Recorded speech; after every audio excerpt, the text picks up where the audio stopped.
Right, so what we have here is a little steering shaft comparison.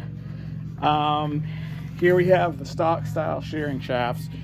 The black type one is a pure OEM one.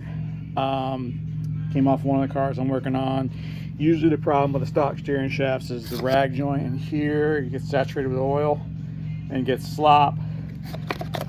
There's also another joint up in here. You can see this one's split.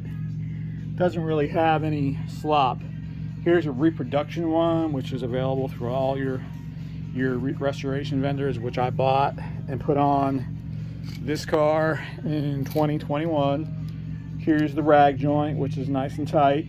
Why did I retain the rag joint? Because I like the way the rag joint absorbs road noise, vibrations, power steering, you get it, all that stuff. Same reason I like rubber body bushings versus poly. I already have enough poly bushings on this car, so I'm trying to absorb some of that. My steering started to get some slop in it, and you can see this is all cracked. Assuming you see the heat mark, it's from the header.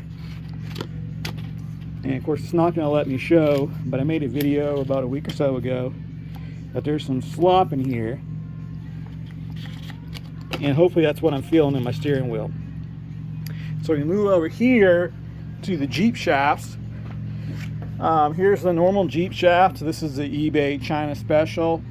Normally what I have to do is you cut this off, you put it in a vise, and you try and make it slide up to itself, slide into itself. Quite difficult. There is no vibration dampening here, but they do work well. Here's another Jeep shaft. This is a pure Dorman one, and this one was almost 250 bucks.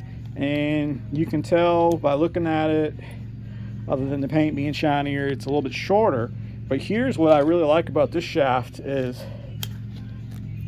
that, okay, you can see it's real easy to collapse. And just so we know, the shafts are supposed to collapse in the event of a head-on collision or a front collision. They're supposed to collapse to keep that steering wheel from coming through you and killing you. So of the Jeep shafts, I like this one. I'm going to try and find one that is as free as this, that's not Dorman. But if not, you know, our $130 Jeep shafts are now going to basically be double, because I don't think I'm going to install these on customer cars anymore, because it's not, this one works so much better. So I'm going to put this one on my car. I'm going to see how much road feel it picks up, and see where we go. It's not that hard to install it. You just take your filter out of the way, or your up pipe out of the way. Let's put some flash on. You can see right down there, you can see where my AC compressor's been doing a good job of getting oil on everything. This car has like maybe 22, 23, 2400 miles on it since I put it out together. Right up there, very easily accessible. If you look down in there, you see I have some poly bushings, tubulars. That's the road feel that I'm trying to absorb.